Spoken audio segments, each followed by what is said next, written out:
Okay guys, welcome back na naman sa aking YouTube channel, no. So ngayon pag-uusapan natin yung future updates nitong si Nycro based doon sa kanilang roadmap.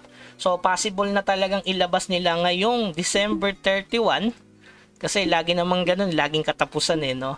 Itong bagong map which is itong card deal. Pero sa tingin ko baka mas mapaaga. Sana kasi holiday no.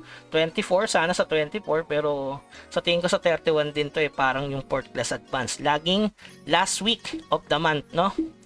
So, abangan nyo lang 24 or 31. So, ano ba yung card deal map na yan? Pag-usapan na lang natin mga boss. So, based dun sa core, nirelease yan ng 1 year and 3 months sa core after ng anniversary nila.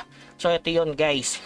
So, ang pinakamahinang master dyan is level 65 at tatapusin mo yung chapter 49 para makapasok ka dyan sa bagong card deal map. Kaya mag-progress na kayo kasi siguradong mas mataas ang XP dito. Diba? Dun sa Tronitel times 2 nung Celano, yung XP, di ba? Sobrang laki. Iba yung pagitan ng XP nilang dalawa. So, sigurado dito baka mag-triple yung XP. Sana, para mas mabilis magpa-level. So, congrats din kung matatapos nyo itong level 93. Kasi kung matatapos mo yung chapter 59, may lalabas na bagong merchant dyan. Ito, Cardale Special Merchant. Leon is located in the courtyard of Hope area. So, kailangan mong tapusin talaga yung chapter 59, which is level 93 yun mga boss. Kasi may tindahan dyan, no? Maglalabas siya ng... may lalabas na bagong merchant at meron yung mabibili. Ito, Twilight Mount Summon, di ba? Times 11, guys, once a month. Which is napaka-good na yan mga boss. Yun yung rare to epic.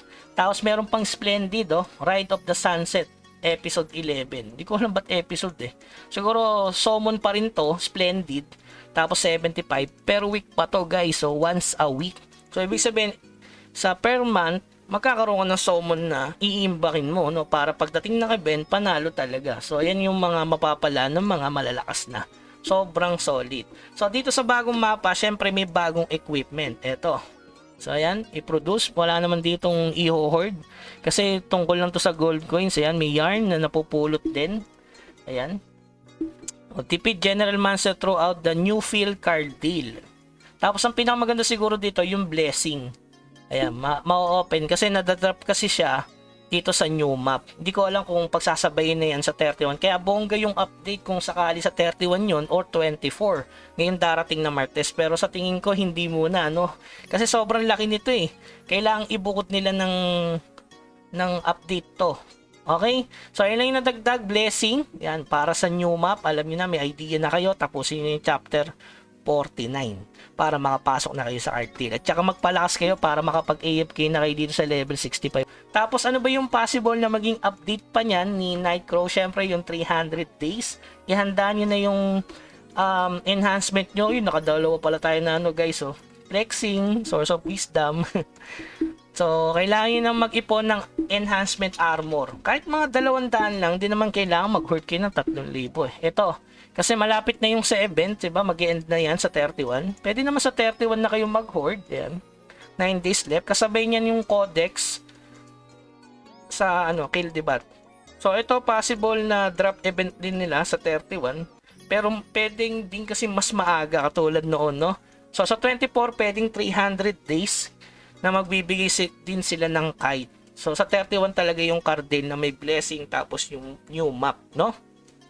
Dagdag ko na lang din since maraming nag-aas nito kung tataas ba yung frozen tier. Possible yan guys na kapag nilabas yung awakening dito sa dalawang to, ayan yun. Para malaman nyo lang, nilabas siya nung kasabay ng magic infusion sa atin. Pero sa atin kasi ang nilabas ito, which is na late nga siya, 'di ba? So ayun. Nung nilabas to, kasabay nila yung artifact na bago. Ayan. Ano kailangan na materials? Ayan, tingnan na natin. 35 frozen tier, 10 ancient alloy, 25 morion. So, kailangan nila ng 5 piraso niyan. Sabihin nating swerte na sila, times 5 mo lang. So, kailangan nila ng 50 ancient alloy. Dahil 30% yan, palagay nating sa 70%, baka sa 7 try, makaisa sila. Malas sila So, kaya lang mag-compute. Dalawa yan, guys. So, ang daming Asian alloy na kailangan nila at saka frozen tier. So, sa panahon na yan, possible na mag 0.75. Kaya, ihanda nyo na yung inyong diamond. Sana mag 0.75 no. So ito pa pala guys, yung regarding doon sa Epic Dungeon baka sa January yun. So meron akong list dito, pwede yung picturean.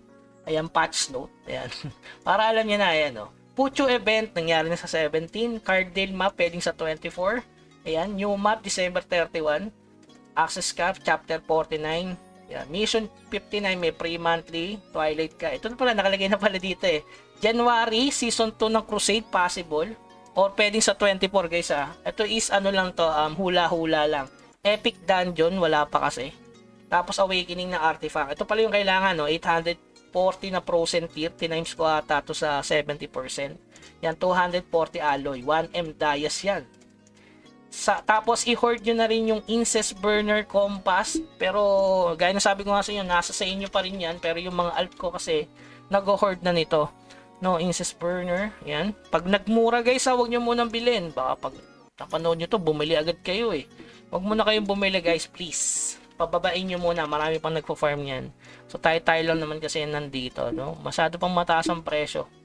So kasi kung ako mag-a-awake, i-over-ups ko muna bago ko gamitin yan. Tingnan nyo naman ng materials niyan, di ba? Koko kuya, i-over-ups ko muna yung Incest Burner tsaka yung Compass. Tama?